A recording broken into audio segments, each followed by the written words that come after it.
Depuis plus de 13 heures en direct sur TV5 Monde. À mes côtés, Noha Anna, présentatrice à Nil TV, chaîne francophone publique. Julienne, bonsoir Noha. Bonsoir. Vous allez bien? Très, bon, très il fait bien. un peu chaud au Caire, un peu pour pas dire beaucoup, 36 degrés quasiment. Merci de nous accueillir ici dans ce magnifique site, le Palais Manasterli. Eh bien, c'est un plaisir pour moi de vous accueillir ici au Caire. Tout d'abord, bonsoir très chers téléspectateurs. Je suis ravie, moi, mais aussi la télévision publique égyptienne, de vous accueillir ici au Caire, au bord du Nil, car nous nous trouvons actuellement au palais de Manasterli qui se trouve sur l'île de Roda, au bord du Nil. Alors, ce palais construit en 1851 est chargé d'histoire, car figurez-vous que derrière nous se trouve un des plus anciens nilomètres qui date de l'Égypte antique, mais aussi se trouve un musée de la légendaire chanteuse égyptienne Kalsoum. Et plusieurs invités avec nous, Noha, dans cette étape égyptienne de la piste de la francophonie. On va commencer par les présenter, mais d'abord on va quand même signaler que l'Égypte est membre officiel de l'Organisation internationale de la francophonie depuis 1983. L'OIF, donc présidée aujourd'hui par Louise Mouchikiwabo. Nos invités donc avec Omaïma El Chal, hein, c'est ça? Exactement, Omaïma El Chal, bienvenue. Vous Merci. êtes professeur et égyptologue. Merci d'être avec nous aujourd'hui. Merci de m'accueillir. À vos côtés, nous avons aussi Nadine Abdelghafar. Vous êtes fondatrice donc d'Art d'Égypte. Bienvenue. Merci. Et on vous parlait tout à l'heure du musée Léopold Sédar Senghor à Dakar, au Sénégal. On va toujours parler de Senghor, illustre francophone avec nous. Thierry Verdel, soyez le bienvenu. Je ne sais pas si c'est moi qui dois vous dire bienvenue ou si c'est vous, parce que vous vivez à Alexandrie, vous êtes le recteur de l'université Senghor. Et avec nous également à vos côtés, Mona Majdalani, mais en Égypte, le je se prononce ge. Vous avez enseigné le français pendant quasiment 20 ans. Vous êtes consultante en système éducatif. Alors tiens Mona, dites-nous, est-ce qu'il est vrai que les Égyptiennes et les Égyptiens parlent parfois français sans le savoir? Est-ce qu'il y a des mots français, des expressions françaises que vous utilisez, comme les fameux québéquismes ou les fameux belgicismes? Bien sûr, et depuis longtemps, depuis 1800 à peu près, les Égyptiens parlent français sans s'en rendre compte, dans plusieurs domaines.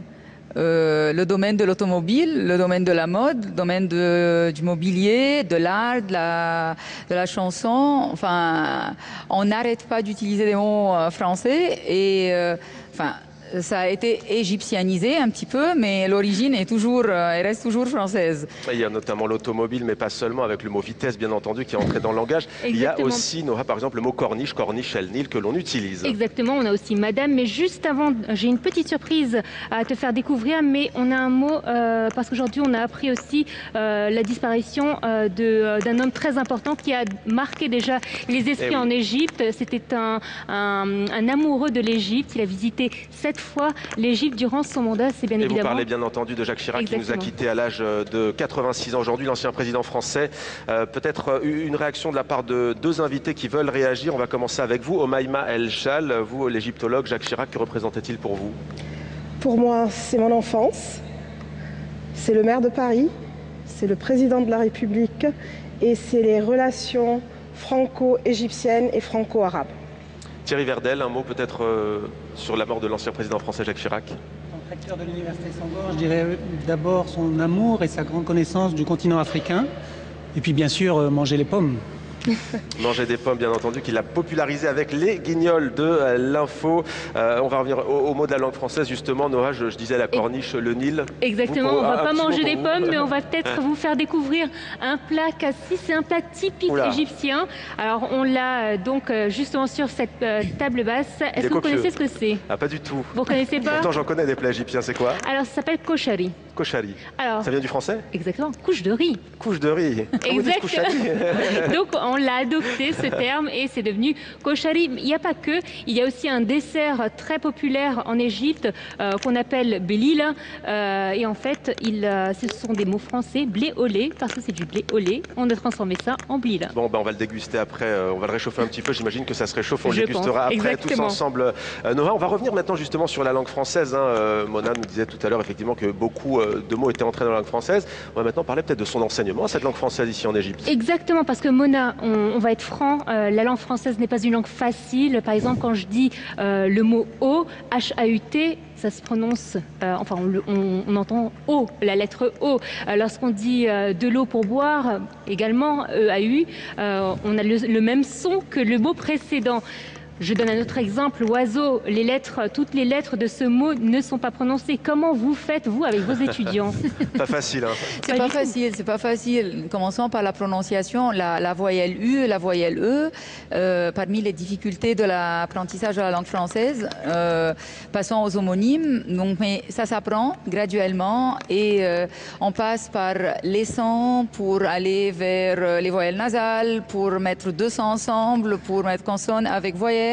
Et pas à pas, on arrive à la bonne prononciation et pas à pas, on arrive à la bonne distinction entre un mot et un autre, même si la prononciation est la même. C'est pas facile. Vous utilisez aussi le théâtre. Vous avez un projet notamment d'ailleurs avec l'Université Senghor d'Alexandrie. Vous pouvez nous en dire quelques mots? Tout à fait, oui. Je suis coprésidente du comité qui organise le Festival international de théâtre scolaire pour collège-lycée. Et c'était la 16e édition l'année dernière.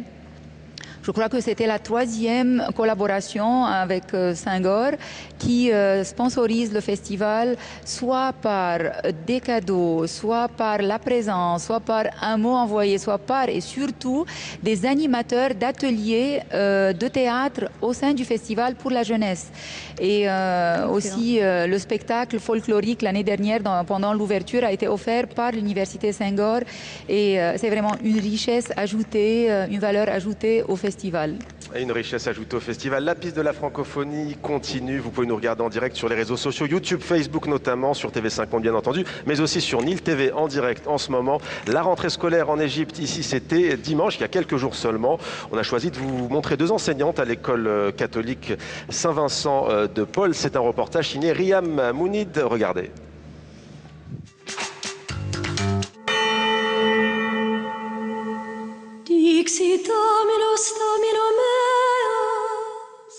En 1848, notre congrégation, notre communauté a commencé et s'est lancée depuis à Alexandrie dans un grand établissement éducatif et pour la santé aussi des dispensaires. Mais nos établissements scolaires ne venus ici au Caire qu'en 1904. Avant, nos établissements, presque, elles étaient des Françaises qui tenaient ces écoles. Maintenant, grâce à nos jeunes qui ont appris la langue française, est devenus des jeunes actuellement très capables pour tenir ces établissements scolaires. Nous continuons à avoir pas mal de personnes qui viennent chez nous dans nos établissements pour la langue française. C'est vrai, elle penche pour l'anglais, mais elle penche aussi pour autre chose qui est l'éducation. L'éducation passe en premier et la langue française passe en second. Mais les deux sont très importantes pour nous. Pour la langue française, il y a une question de... pas simplement d'éducation, mais de civilisation.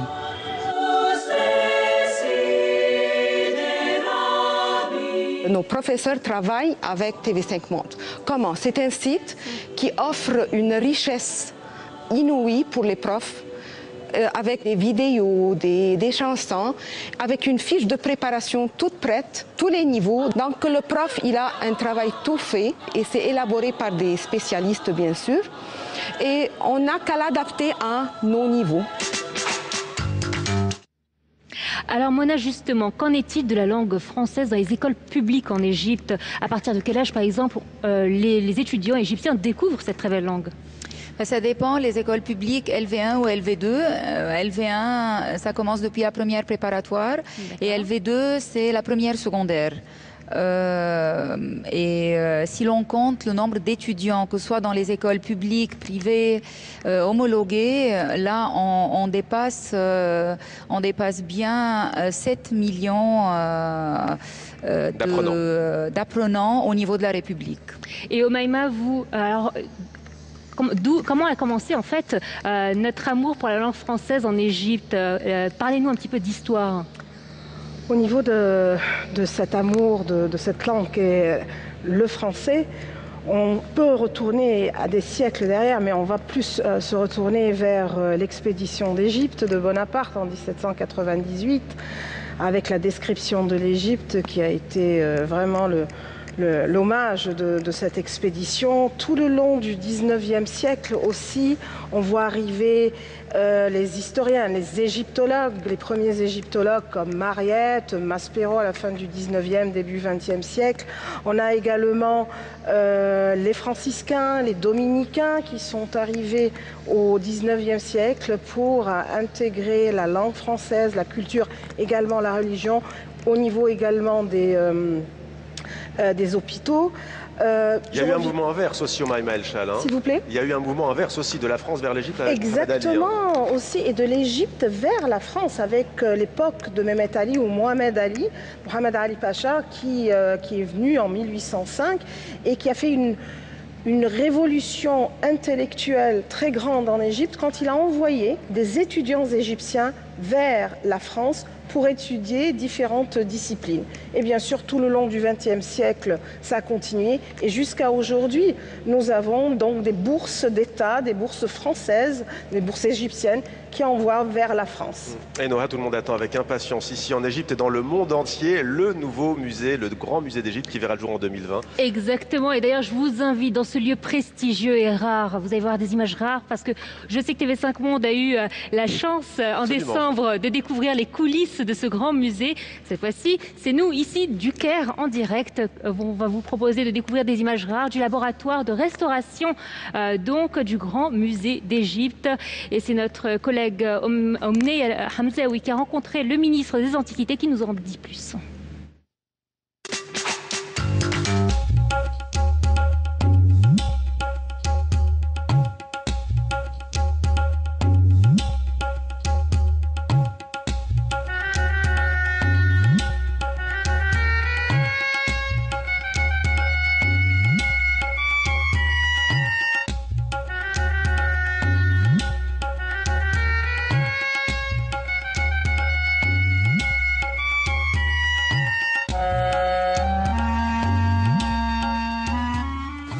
Le ministère des Antiquités de l'Égypte travaille avec plus de 250 missions étrangères d'une vingtaine de pays.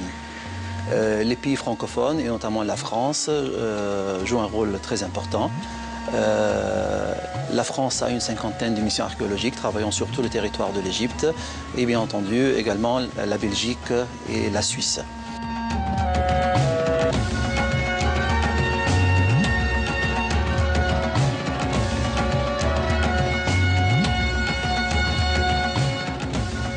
C'est un très grand musée, c'est le plus grand consacré à une civilisation.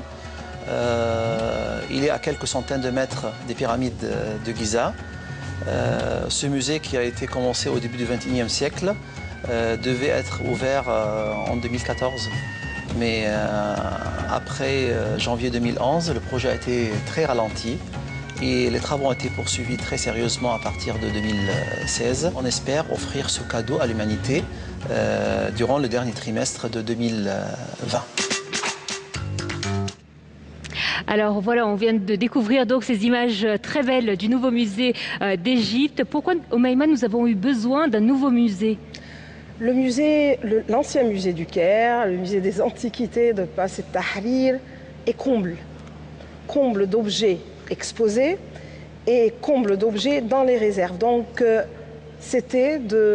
l'idée était d'agrandir, d'exposer tous ces objets qui sont dans les réserves, également dans les vitrines. Et c'est de là qu'est venue l'idée de faire ce grand musée. Parce que là, on parle d'un musée pharaonique avec plus de 10 000 œuvres quand même. Oh, même plus encore. Le nombre total n'est pas encore fixé, mais il y aura des milliers de pièces exposées, dont bien sûr toute la collection de Toutankhamon qui va être transférée du musée égyptien au grand musée du Caire, d'Égypte. Alors justement, Toutankhamon, Thierry Verdel, je me tourne vers vous. Toutankhamon à Paris, l'exposition vient de prendre fin. Record absolu, non pas pour une exposition égyptienne, mais jamais autant de visiteuses et de visiteurs sur le sol français pour une exposition. 1 400 000 curieux. Pourquoi ce patrimoine égyptien fascine-t-il toujours autant selon vous ? On évoquait tout à l'heure la campagne d'Égypte. Je crois que l'essentiel de l'intérêt des Français pour l'Égypte vient de là. L'Égypte est fascinante, l'Égypte antique en particulier est très fascinante. Alors, quel est votre premier souvenir à vous, personnellement, en Égypte? Il remonte à 1989, il me semble, en matière de patrimoine culturel. Hein.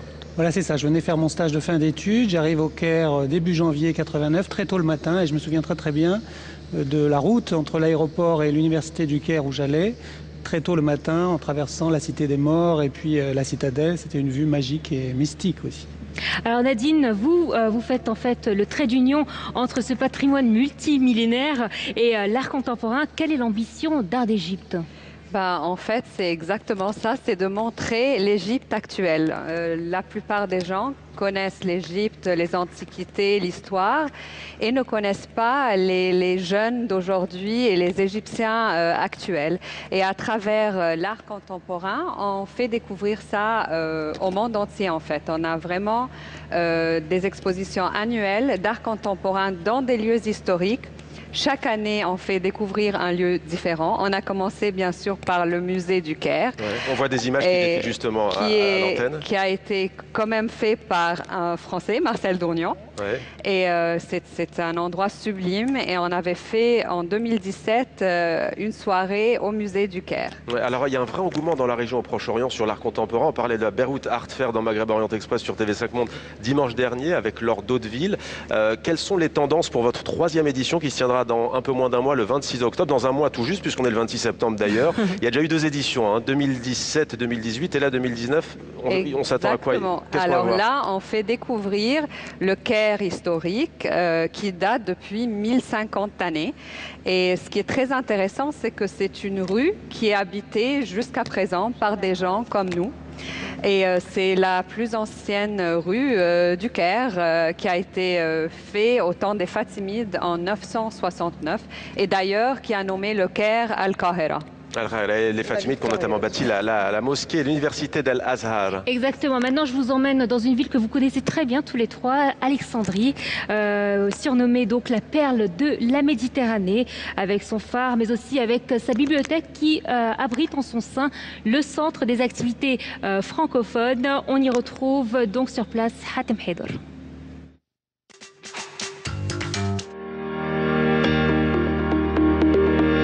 La mer, la corniche, le soleil, le beau temps, nous sommes à Alexandrie. Et si on bouge un peu la caméra, on va se trouver à la bibliothèque d'Alexandrie. Venez avec moi. Le centre d'activité francophone, le CAF, est un des 9 secteurs constitutifs de l'organigramme de la bibliothèque d'Alexandrie. Son but est de renforcer la présence de la francophonie dans la société alexandrine, tout en adoptant une perspective ambitieuse qui porte un intérêt particulier à la collaboration avec les communautés francophones sur les plans national et régional. C'est un centre fondé à la Bibliothèque d'Alexandrie en mai 2013 dans le but de valoriser l'usage de la langue française et de coopérer avec les différents pays francophones pour organiser des activités culturelles, éducatives, artistiques et aussi servir les francophones d'Alexandrie, d'Égypte et faire des coopérations au niveau des pays francophones. Il y a des années, on a reçu un don de livres français et d'ici, la bibliothèque d'Alexandrie est devenue la 4e bibliothèque francophone au niveau du monde. Le CAF a pour mission de devenir un centre pour la promotion de la culture francophone à l'échelle locale et régionale. Il focalise son action sur la diffusion de la langue et la culture française, en présentant un appui scientifique, culturel, éducationnel et intellectuel considérable aux établissements francophones d'Égypte et de la région. La piste de la francophonie, réagissez sur les réseaux sociaux, hashtag la piste de la francophonie. Thierry Verdel, pas très loin de cette grande bibliothèque, historique bibliothèque. Il y a un autre site historique pour la francophonie et pas seulement, notamment pour la jeunesse, pour les étudiants. C'est votre université, l'université Senghor, qui fêtera d'ailleurs dans quelques mois ses 30 ans. Elle est née en 1990. Quelle est la vocation de votre établissement qui est un opérateur officiel de l'OIF ? Alors, l'université Senghor a été créée en 89, la décision était en 89, l'ouverture en 90, avec la mission de contribuer au développement africain par la formation des cadres. Quel est l'objectif de cet établissement? Que fait-il concrètement? Alors nous délivrons un master en particulier en gestion de projet dans 4 domaines principaux que sont la santé, l'environnement, la culture et l'administration, gestion. Dites-vous que vous formez les élites francophones, est-ce vrai? Oui, c'est vrai, on a quelques... Dans quel domaine? Dans les domaines que je viens d'énoncer, on a des ministres, par exemple, en activité qui sont issus de l'université Senghor. La politique? La politique, bien sûr, dans les ministères, dans le secteur privé, dans les grandes ONG internationales qui sont présentes en Afrique. Quelle nationalité? D'où viennent les étudiants? Alors, la promotion que nous venons de recruter vient de 25 pays différents, principalement en Afrique, mais aussi en Haïti et Madagascar également. TV5 Monde est un opérateur de la francophonie, vous l'êtes aussi. On dit que vous êtes unique, pourquoi? Il y a Montréal, il y a Paris et donc il y a Alexandrie alors? Voilà, nous sommes les seuls qui sont en dehors, qui sont dans le sud, disons, du monde. Et j'imagine qu'ils sont chanceux parce qu'ils ont la mer tout au long de l'année. Oui, la mer est un climat relativement tempéré, effectivement. Exactement. Voilà donc pour l'université Senghor à Alexandrie. 2 autres invités vont pas tarder à nous rejoindre. Thierry et Nadine, merci beaucoup d'avoir été avec nous, d'avoir participé à cette piste de la francophonie. Avant de vous quitter, vous allez peut-être d'abord nous dire quel est votre mot préféré dans la langue française, Nadine Rafal? L'art. L'art, ART, voilà, au moins c'est très simple. Et vous, Thierry Verdel? En française, je dirais amour, tout simplement. Amour, tout simplement. Très joli mot d'ailleurs qui est repris aussi dans de nombreux pays du monde de la francophonie. Je signale d'ailleurs, puisqu'on parle de francophonie, que très bientôt, dans quelques mois, il y aura le dictionnaire des francophones, premier du genre. On parlait tout à l'heure, je ne sais pas comment je pourrais dire, des égyptianismes ou des égyptianismes. En tout cas, on parlait des belgicismes aussi, des ivoirismes, des québéquismes. Ce sera bientôt en ligne sur application mobile. Et on signale aussi TV5 Monde Plus, plateforme numérique francophone internationale de vidéos à la demande qui verra le jour en 2020. Sous-titrage arabe, français, anglais, espagnol et allemand. Exactement, la piste de la francophonie continue. Nous sommes en direct à travers les 5 continents depuis près de 14 heures déjà. Le temps passe vite. Ça passe et ça défile. Et on va maintenant rendre hommage à un grand vecteur de la francophonie ici en Égypte. Il s'agit bien entendu des médias auxquels vous appartenez d'ailleurs, Noha. Télévision, la radio aussi, Radio Le Caire, mais pas seulement. Il y a aussi les journaux bien entendu. El Ahram Hebdo, El Ahram veut dire les pyramides en égyptien, en arabe. Et puis il y a aussi bien entendu l'historique, la presse égyptienne. On va maintenant voir ce tour d'horizon avec Aya El Chal et Walid Hassan.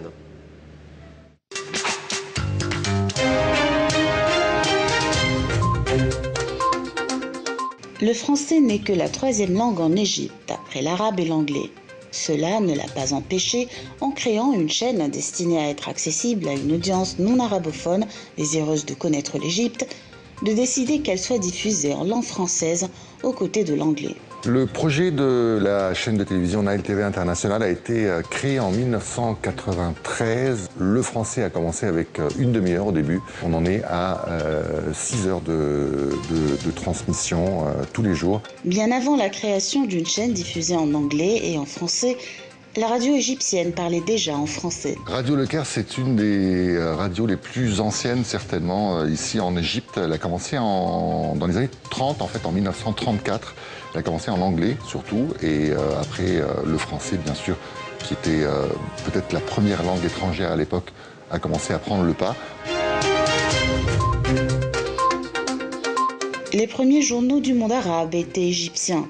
Et la presse en langue française est présente en Égypte depuis bien longtemps. Il ne reste de nos jours que 2 journaux francophones. Progrès égyptien, qui est l'un des premiers journaux quotidiens égyptiens, qui a vu le jour en 1893, ce qui, bien sûr, maintenant, il a plus de 125 ans, qui continue toujours, qui se trouve toujours en Égypte aujourd'hui. Mais à la même époque aussi, justement dans les années 90, exactement en 1994, on voit la naissance, la création du journal, un nouveau journal, Al-Ahram Hebdo, qui est un hebdomadaire, mais qui représente un petit peu le nouveau contexte sociopolitique dans lequel vivait l'Égypte à ce moment-là, qui est la transformation, l'ouverture vers le monde extérieur.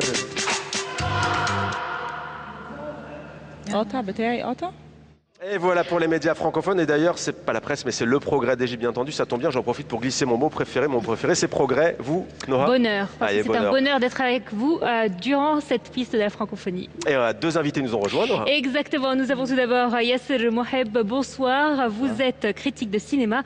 On peut vous lire d'ailleurs dans les colonnes d'Al-Ahram Hebdo qu'on vient de présenter dans ce reportage.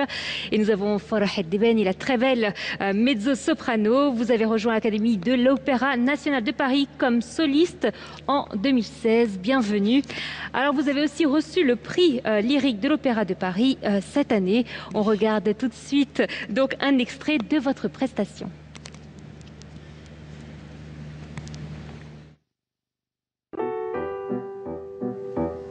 La tragle de ces sous-tenteurs avec un éclat métallique et sur cette étrange musique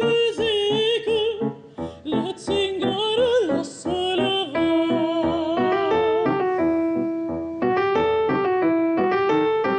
Tambour de Pascal et leur train et les guitares forcenées grâce sous des mains obstinées, même chanson, même refrain, même chanson, même refrain. Trop,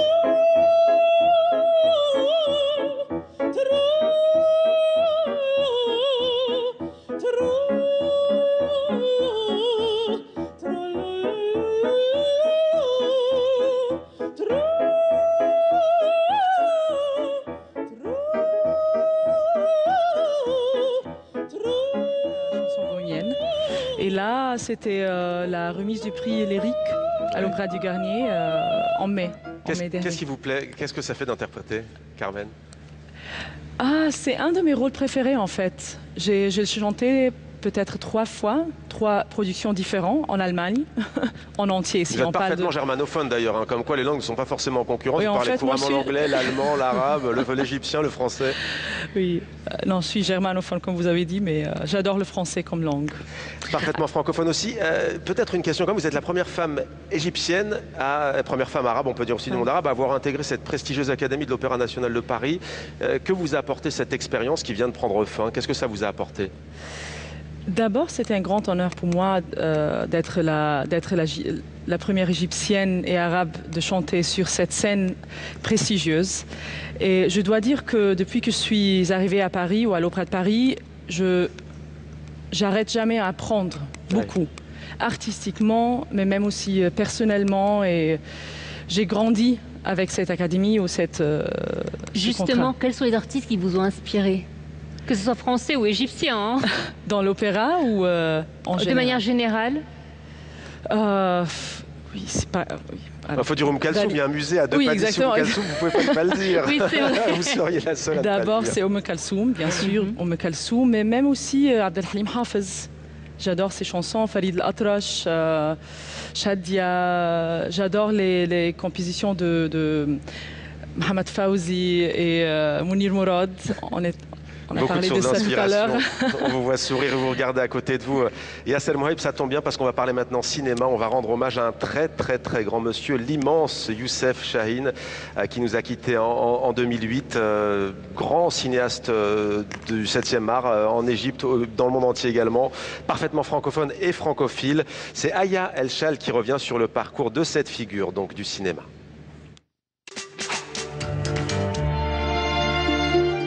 Réalisateur, acteur, scénariste et producteur égyptien de réputation internationale, Youssef Chahine réalisa 40 films et documentaires. Défenseur de la liberté contre toute forme d'intolérance, humaniste amoureux des arts et des belles lettres, Youssef Chahine a abordé tous les genres de cinéma.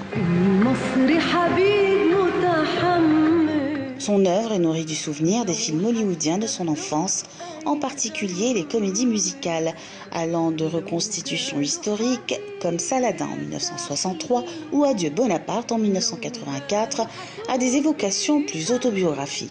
Le film, qui allait marquer sa carrière à jamais, fut Gare centrale en 1958. Quitte à affronter la censure, l'exil et les procès, Youssef Chahine a su trouver des financements, notamment en France, où ont été coproduits ses derniers films, comme son tout dernier, Le Chaos, sorti en 2006, soit 2 ans avant sa mort. Youssef Chahine offre en 1986 un rôle superbe à la chanteuse Dalida, native du Caire, dans Le 6e jour, mélodrame inspiré d'un roman d'André Chédid. Est remis à Youssef Chahine pour l'ensemble de son œuvre. C'est en 1997 que Chahine reçoit au Festival de Cannes un prix pour l'ensemble de sa carrière. Une récompense qui a fait l'unanimité, ovation debout et spontanée pour ce réalisateur qui a signé une œuvre généreuse, courageuse, combative et inventive. Soyez gentil, mettez-vous un tout petit peu à ma place. J'ai le cœur qui bat, j'ai des papillons dans l'estomac et j'attends ça depuis 47 ans.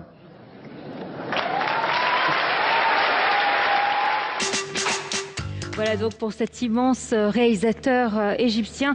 Yasser, il y avait d'autres personnes que Youssef Chahine qui était amoureux de la langue française. Bien évidemment, il y avait Omar Sharif, il y avait Gamir Rateb qui était franco-égyptien. Il y a aussi le réalisateur Yousri Nasrallah. Il y en a beaucoup. En fait, finalement, quand on regarde les films en noir et blanc, on voit un peu que le cinéma égyptien a été influencé un petit peu par la culture française. Oui, bien sûr. La relation entre la francophonie et le cinéma égyptien existe depuis la naissance du cinéma, si je peux dire. Étant donné que les frères Lumière, lorsqu'ils ont inventé le cinéma, leur premier film, la sortie intitulée La sortie de l'usine Lumière à Lyon, c'était en 1895.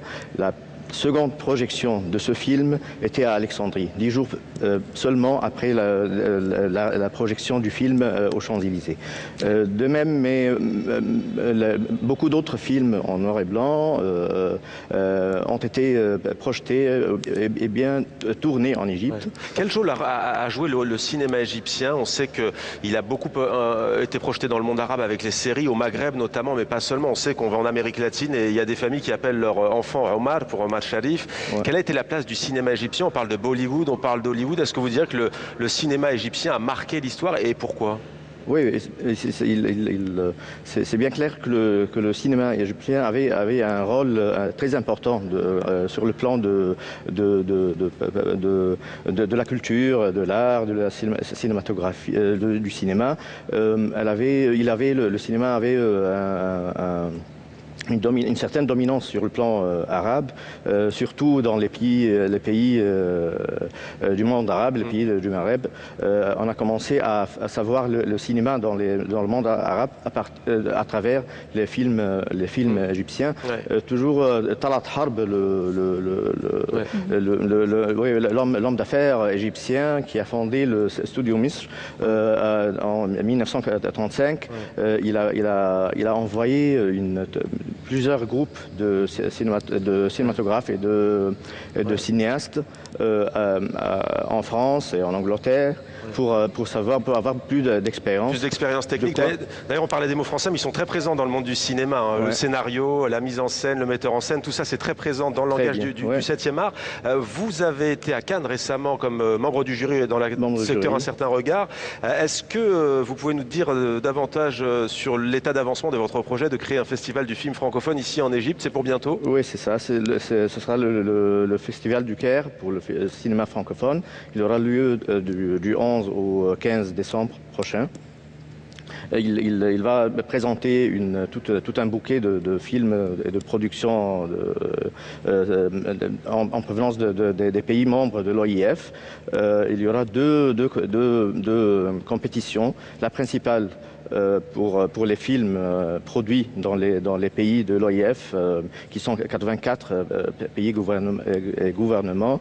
L'autre compétition sera pour les films en langue française.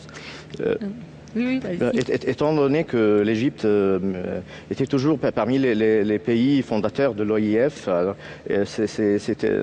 c'était un peu bizarre de n'avoir pas un festival pour le cinéma francophone.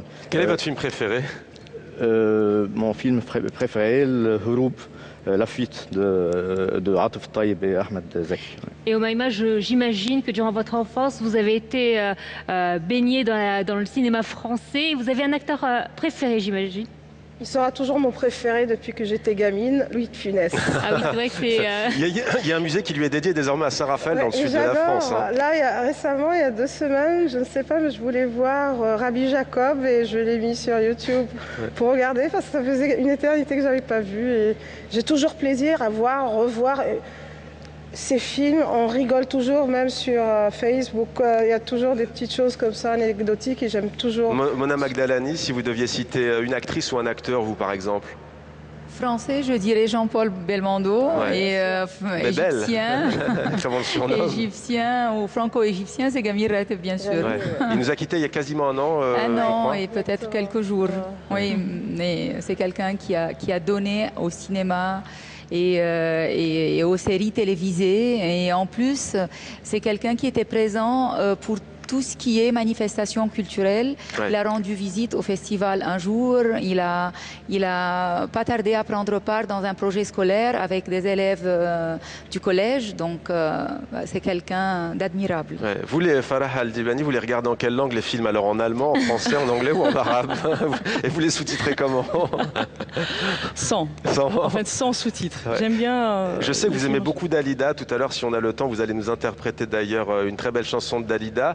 Certains ne le savent pas, mais elle jouait aussi dans des films. On l'a vu tout à l'heure avec Youssef Chahine. C'est Youssef Chahine qui l'a lancé. Exactement. Que représente cet artiste pour vous, Dalida, qui à la fois qui avait un pied en Italie, en France, en Égypte, qui a eu un parcours exceptionnel, une vie douloureuse aussi. C'était une diva. C'est une vraie diva. Elle avait une carrière, ou elle a une carrière jusqu'à maintenant, je pense, inoubliable. Je pense. Elle n'a pas juste une voix magnifique, mais une présence et une puissance, une profondeur dans son interprétation, je trouve. Elle était très riche en tant qu'artiste et personne, je trouve. Alors, elle est une vraie icône. Alors justement, Yassel Moheb, on a longtemps écouté Youssef Chahine parler de son expérience avec Dalida. Il voulait justement la faire revenir dans son pays natal et renouer les liens avec le passé. Ça a été difficile pour lui aussi de lui faire apprendre des mots égyptiens puisqu'elle avait perdu la langue. Ouais. Oui, c'est vrai, mais j'ai entendu parler de cette expérience parce que Dalida a été vraiment ravie, elle a bien préparé, elle a passé presque 6 mois à se préparer pour revenir dans ce film et pour confronter la caméra, étant donné qu'elle avait quelques problèmes, quelques problèmes personnels, mais le résultat reste toujours fascinant. Il faut dire qu'elle a été élue quand même Miss Égypte. Hein. On oublie Dalida Miss Égypte également. Vous vouliez le souligner, ça? C'est ça. Mona Magdalani, l'Égypte veut renouer avec le français, avec la francophonie. La France veut participer au projet. Ça demande des moyens aussi. Il faut financer des écoles. L'Égypte est peuplée de plus de 100 millions d'habitants. Comment faire, selon vous, pour que la langue française retrouve l'essor qu'elle a eu jadis? Parce qu'on ne l'a pas encore dit, mais disons-le clairement, c'est un peu une langue des élites aujourd'hui, comme elle l'est un peu au Liban et dans d'autres pays arabes de la région. C'est la langue des élites. C'est la langue des élites, c'est un cercle qui se connaît. Donc, si on parle d'Alexandrie, tous les francophones se connaissent. Au Caire, c'est pareil. Mais je rebondis sur comment reprendre l'essor. On est actuellement dans l'essor parce que depuis une dizaine d'années, des filières francophones dans les universités ont ouvert leurs portes et c'est devenu des départements très voulus, souhaités par les bacheliers et bachelières. Avec ça, des entreprises françaises ouvrent. Donc, il y a l'appel dans le domaine de la vie professionnelle. Avec ça, le français, la langue française, la culture française reste toujours très attrayante, très séduisante pour les jeunes, les enfants, les jeunes et les adultes. Donc, on a besoin de collaboration, de coopération, de subventions, bien sûr. J'ai cité la France d'ailleurs, mais il y a d'autres pays. Il y a la Belgique notamment qui participe beaucoup aussi d'ailleurs à l'archéologie. Il y a l'Institut français d'archéologie ici au Caire, l'IFAO. Est-ce qu'on parle français sur le terrain, sur les sites archéologiques? Généralement, on parle français. Mais comme les ouvriers sont égyptiens, donc mes collègues font l'effort d'apprendre l'égyptien du dialecte, notre dialecte, non pas l'arabe littéraire. Et en même temps, les inspecteurs égyptiens, les ouvriers, essaient aussi de capter quelques mots français. Ouais. Et quel est le lien historique avec la langue française, la francophonie et l'égyptologie? Il y a eu des découvertes passées et des fouilles. Même dans mes cours, mon premier cours d'histoire en égyptologie, je dis que l'égyptologie est née grâce à Bonaparte. Ouais. Description de l'Égypte, et puis tous ces grands égyptologues que nous avons vus le long du 19e siècle, entre autres Mariette Maspero, la fondation donc, du service des antiquités avec Maspero, Monsieur Laco après, et puis l'IFAO, l'Institut français d'archéologie orientale. Et avant de parler de l'Institut français d'archéologie orientale, je voudrais parler de l'Institut d'Égypte qu'a fondé Bonaparte lors de son expédition en Égypte. Et toutes ces missions francophones, je ne vais pas parler uniquement des missions archéologiques françaises, mais on a des expéditions francophones, canadiennes, belges, très importantes missions belges, suisses aussi. Bien sûr, les plus importantes sont les françaises, sous la direction de l'IFAO, l'école du Louvre, par exemple, le Louvre qui vient faire ses fouilles, et des universités françaises aussi qui ont leur site archéologique en Égypte. Et on a des fouilles très célèbres qui ont été faites par des Français. On se souvient de Tanis. Tanis, bien sûr. Alors, beaucoup de gens connaissent Toutankhamon, la découverte de la tombe de Toutankhamon en 1922, mais il y a eu une grande découverte toujours pendant la première moitié du XXe siècle, et qui est la découverte du trésor de Tanis, des tombes de Tanis. Tanis se trouve dans le delta, dans le gouvernorat de Chakeya, et elle était la capitale de l'Égypte à la 21e et la 22e dynastie, et on a trouvé un trésor, je ne vais pas dire aussi important que celui de Toutankhamon, mais très important, très riche. Mais malheureusement, au moment de la découverte, en 1939, c'était au moment de la Deuxième Guerre mondiale. Donc, elle n'a pas eu le même retentissement. Le même rebondissement et la même publicité qu'a eu j'ai perdu le mot, le trésor de Toutankhamon. Farah Al-Libani, quand on va au musée Tahrir, le musée du Caire, on voit beaucoup d'enfants, de classes scolaires aussi. Selon vous, c'est important cette transmission du patrimoine aux jeunes générations, que les jeunes Égyptiens se l'approprient aussi? Et que ce ne soit pas seulement un dépend du tourisme ici, le fait que les enfants y aillent, c'est important pour vous? Oui, c'est très important, bien sûr, parce que si tu donnes pas cette éducation aux enfants, ça sert à rien pour le futur, pour après. Pardonnez, tu donnes une base. Il faut donner la base éducative. Pardonnez mon manque peut-être de connaissances en musique, c'est votre domaine, mais est-ce que vous pourriez chanter au pied des pyramides? Est-ce que ça s'y prête techniquement au niveau de la voix? Oui, ils font des opéras. En fait, ils font l'opéra de Aïda. Exactement. Il y a là, il faut y aller. Exactement. C'est vrai qu'il y avait eu le mois prochain, dans le mois prochain, oui, en octobre-novembre, il y a un grand spectacle opéra Aïda. Ça vous dit? À Hatshepsut. Ça sera à Hatshepsut. Mais je vous pose la question parce que j'ai lu une interview pour dire un mot parfaitement français, un entretien dans lequel vous dites en fait, nous, on est un peu comme des athlètes, comme des sportifs. Oui, c'est vrai. J'imagine que vous vous prépareriez différemment si vous chantiez au pied des pyramides. Qu'est-ce que ça nécessite quand on est mezzo-soprano? Est-ce qu'il faut du souffle? Est-ce qu'il faut une bonne condition physique? Mais oui, bien sûr, il faut travailler comme des athlètes, comme j'ai dit. Il faut travailler le souffle, l'endurance. Il faut avoir une endurance pour chanter pour 3 heures. C'est pas évident. Il faut et si tu chantes en dehors, en plein air, c'est encore plus difficile. Que d'habitude. Alors on parlait de Farah à l'Opéra de Paris, mais il y a eu Kalsoum aussi à l'Olympia qui a marqué les esprits, n'est-ce pas Yasser? Oui, elle a donné plusieurs concerts, Kalsoum, qui ont été même cités dans plusieurs films et plusieurs séries, téléfilms, comme celui de Enam Mohamed Ali, réalisé par Enam Mohamed Ali et joué par Sabrine. On a vu Kalsoum sommes en pleine forme, en plein élan à Paris toujours. Allez-y, Farhan. Maria Callas, la chanteuse d'opéra, elle avait dit qu'elle avait une voix incomparable. La voix incomparable d'Oum Kalsoum, c'est Maria Callas qui le dit. El Ahram Hebdo fait une grande place à la culture. Vous écrivez sur le cinéma, mais pas seulement. Est-ce que vous pouvez nous dire quelques mots? On l'a vu tout à l'heure, El Ahram est un des piliers de la francophonie ici, journal historique. Oui, bien sûr. Oui, El Ahram, c'est le journal numéro 1 peut-être, parce qu'il a plusieurs publications, l'Ahram Hebdo, l'Ahram Weekly. Et l'Ahram Hebdo, c'est une publication égyptienne, mais en langue française. C'est un peu, présente une certaine occasion aux lecteurs, au public égyptien, de s'ouvrir sur la culture la culture française et la francophonie en général. Omaïma El-Chal, vous lisez le Progrès égyptien et l'Ahram Hebdo? L'Ahram Hebdo. Le Progrès égyptien, c'était il y a quelques années, mais je trouve que l'Ahram Hebdo a une tendance plus moderne que le Progrès égyptien. C'est une opinion personnelle. Et là encore, la présence de ces médias en langue française montre l'intérêt de l'Égypte à cette très belle langue, la langue de Molière. Tiens, d'ailleurs, Noha El-Chal, je vais vous poser... Noha, pardon, El-Chal, je fais le mix.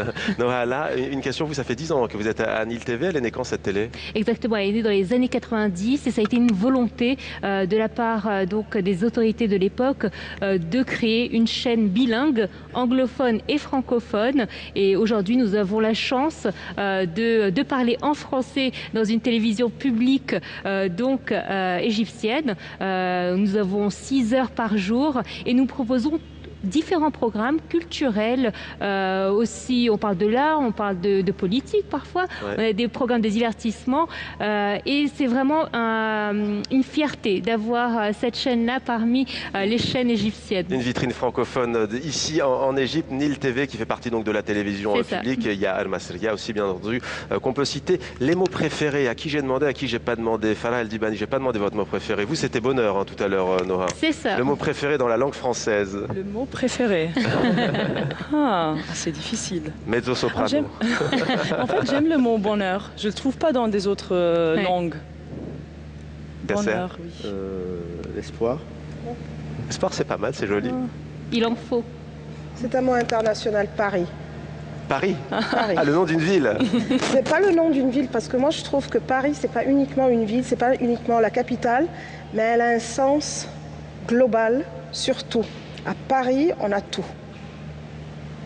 Il y a l'Opéra National de Paris notamment, comme disait Farah El Dibani. Votre mot préféré, chère Mona? Culture. Culture, parce que ça englobe beaucoup de choses et c'est un mode de vie avant que ce soit un patrimoine et c'est des orientations et des pensées. Alors justement, je parlais de l'intérêt des médias égyptiens à parler français ou à écrire en français. Est-ce qu'aujourd'hui, il y a toujours cet intérêt chez les parents égyptiens, chez les Égyptiens, d'inscrire leurs enfants dans des écoles francophones? Oui, bien sûr, ça continue et ça évolue. Les effectifs sont multipliés par 2 et par 3. Les écoles actuellement n'arrivent pas à répondre aux appels. À peu près 500 se présentent pour les classes maternelles et les écoles ne peuvent comprendre 100. Donc la demande y est. Il y a à peu près 50 écoles bilingues au niveau de la République. Avec ça, 35 000 élèves, ça veut dire... Près de 40 000 élèves déjà dans l'école publique égyptienne. Voilà donc pour l'Égypte qui veut renouer avec la langue française. On va prendre la direction maintenant de Tunis où l'on retrouve Xavier Lambrecht et Amel Chahed, leurs invités également. Bonsoir Xavier, bonsoir Amel. On salue également toutes les Tunisiennes et les Tunisiens. On imagine donc que vous êtes prêts à prendre le relais dans quelques minutes, allez, quelques instants même. Bonsoir Le Caire, bienvenue à Tunis. Aslema, bonsoir Mohamed et Nohé. Alors on est prêt à Tunis, on vous attend dans quelques instants pour cette piste de la francophonie. Et nous sommes très enthousiastes surtout de vous présenter tous les invités qui vont être avec nous sur le plateau. Alors restez sur la piste de la francophonie. A tout de suite. Et cette émission touche à sa fin. La piste de la francophonie continue. Ce n'est pas fini. On est ensemble depuis 14 heures de direct sur TV5 Monde. Et ce n'est pas fini. On vient de le voir. On va prendre la direction de Tunis, la capitale tunisienne. Merci beaucoup, Farah El-Dibani. Merci, Yasser Moheb. Omaïma El-Chal, merci également. Et Mona Magdalani. Ça passe très vite, mais on aura l'occasion de vous revoir, bien entendu, sur TV5 Monde. Merci, Noah Ala. Merci à toutes les équipes de la télévision publique égyptienne, à toutes les équipes à Paris, bien entendu, de TV5 Monde, les équipes techniques, les équipes rédactionnelles aussi de Nil TV qui nous ont aidés, notamment Aya El-Chal à préparer cette émission. On remercie aussi Ibrahim El Khouri, sans qui cette émission n'aurait pas pu avoir lieu. Il est le directeur de la francophonie au sein du ministère égyptien des Affaires étrangères. On salue également Nabil Bouhajda, directeur Maghreb-Orient TV5 Monde. Ravi de vous avoir rencontré ici, Noah, au Caire. Je crois qu'on va finir d'ailleurs en beauté, hein, avec un bonheur total. Exactement. Je tiens aussi à remercier TV5 Monde de nous avoir donné l'occasion donc de nous montrer notre très beau pays avec tous nos invités qui nous ont fait le plaisir d'être avec nous. Merci à vous. Merci à toi, Mohamed. Et justement, tout de suite, Farah, on va parler d'une autre chanteuse que vous aimez, qui vous a inspiré, Dalida. Vous allez interpréter Helwa Baladi. Oui. Helwa Baladi, pour nous et pour tous les francophones, en fait. Eh ben, c'est à vous. A cappella.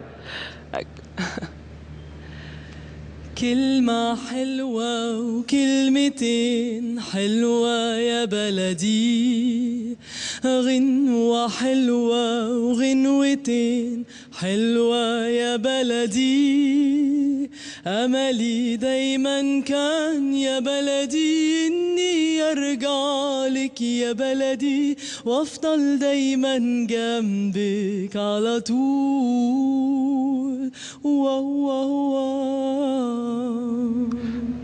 Merci beaucoup Farah El-Dibani.